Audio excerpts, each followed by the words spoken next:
So today, a different vibe was spread across the whole school. An invisible vivacity was allocated in each corner of each room. This zing and pep had instilled hurry and scurry everywhere. George Hudson, alone in a fully lighted box like room, sat very still, very unaware but still excited about the stuff his parents were talking about for months. He sat on something he supposed as a chair and then gaped at the rectangular device, waiting for something eye-catching to pop up. Jeff, plug in the Dodomi.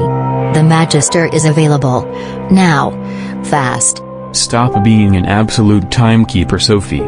Somebody would expel Georgie for coming a minute late. So they both argued from that small video call box, and George laughed at these antics. The claiming Dodomi was open. A cool boy said, "Input your name by typing it." George had learned typing from his mother at the age of 4. He said it was really important, but he didn't know exactly the meaning of input. After inputting his name, a hologram materialized in front of him. It commenced, "Welcome, George, I'm the Magister.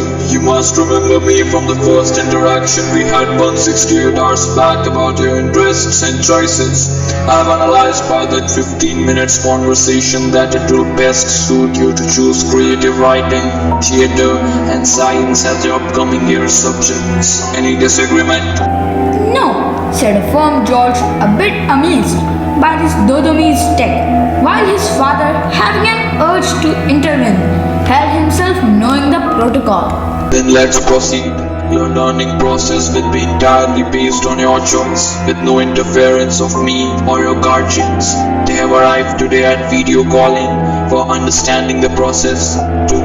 You can study anytime you want. So today will be the queries session where you can pour your heart out and can ask anything you don't understand about this universe." Only one.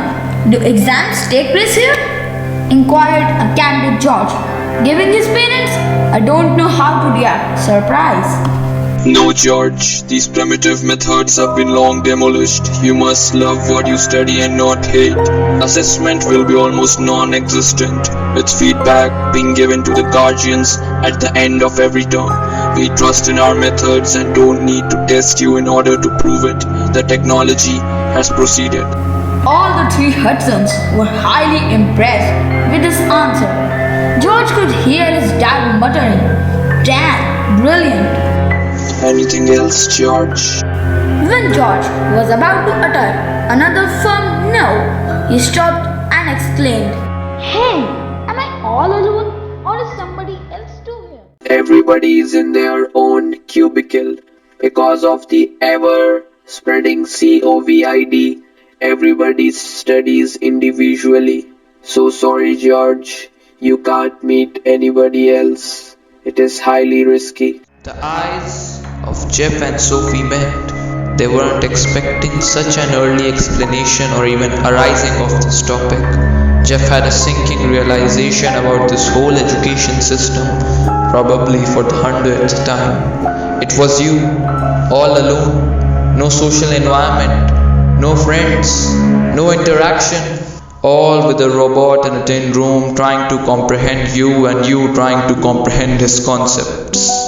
Sophie warned me, he thought, and cursed himself. George, we can talk about this later at home. You can better start studying now because it's time. I am fine with it, Dad, but I never came on board for this. His lips moved, but the air didn't puff out. He wanted to say 1,000 words and a full-fledged apology, but all that came out was, Son, this is 2000.